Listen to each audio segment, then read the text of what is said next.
Washington just became the first state to officially recognize that menopause affects your ability to do your job, and they're doing something about it.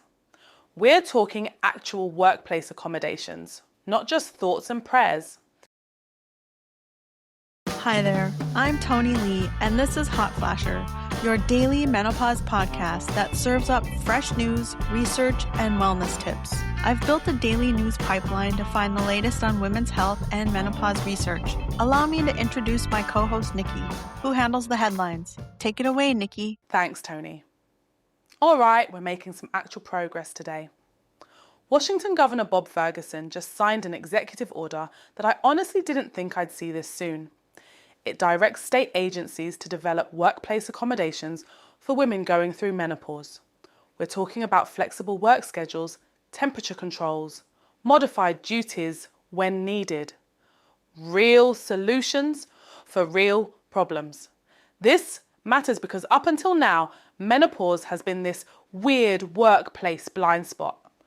You can get accommodations for pregnancy, for medical conditions, for disabilities, but perimenopause and menopause, good luck explaining to HR why you need to step outside during that 3 p.m. meeting, because you're about to spontaneously combust. The order specifically mentions things like allowing remote work when symptoms are severe, providing access to cooling fans or workspace adjustments, and ensuring women don't face discrimination for taking medical leave related to menopause.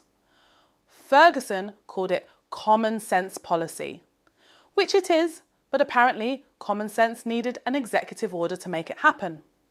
What's interesting is how they framed this.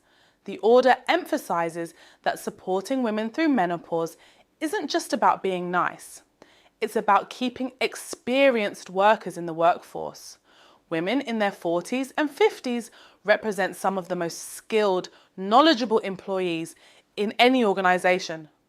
When they're struggling with symptoms that make it impossible to function at work, and there's no support system, they often end up scaling back their careers or leaving entirely. The timing isn't accidental either. We're in the middle of what demographers are calling the silver tsunami, a massive wave of baby boomers retiring. Losing Gen X women to untreated menopause symptoms on top of that creates a knowledge drain that companies can't afford. Now, this is just Washington state agencies for now, but these things tend to spread. When one state creates a framework that works, others follow, and private companies pay attention too, especially when they're competing for talent. Moving from policy to biology, there's new research out that connects some dots between fertility struggles and menopause timing that's worth understanding. A study published in Menopause followed women with primary infertility. That's women who had trouble conceiving their first child, and found they went through menopause about a year earlier than women who didn't have fertility issues. They also had higher rates of early menopause, defined as before age 45. This makes biological sense when you think about it. Both fertility and menopause timing are tied to ovarian function and egg quality. If your ovaries were struggling in your 20s and 30s, they're probably going to wrap up shop earlier too. But knowing this connection matters for several reasons. If you had trouble getting pregnant the first time around, it's worth having earlier conversations with your doctor about perimenopause symptoms. You might start experiencing changes in your late 30s or early 40s when you're not expecting them yet. It also affects family planning decisions. If you struggled with infertility and you're thinking about having another child, that window might be shorter than you assumed. Not trying to create panic, just providing information for better planning.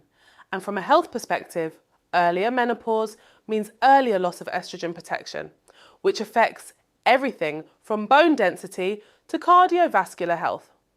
Women who go through menopause before 45 often benefit from hormone therapy until at least the average age of natural menopause, around 51, to maintain that protection.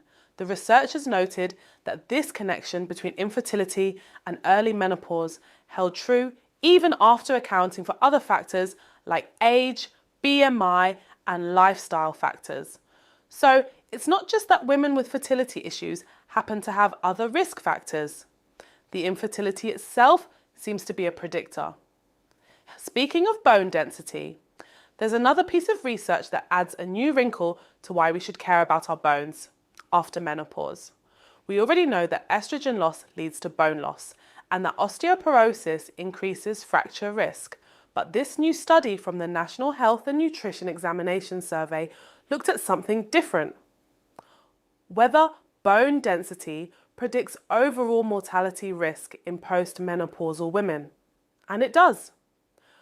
Women with lower femoral bone mineral density, that's the bone density in your thigh bone where it connects to your hip, had higher rates of death from all causes, not just fracture-related deaths.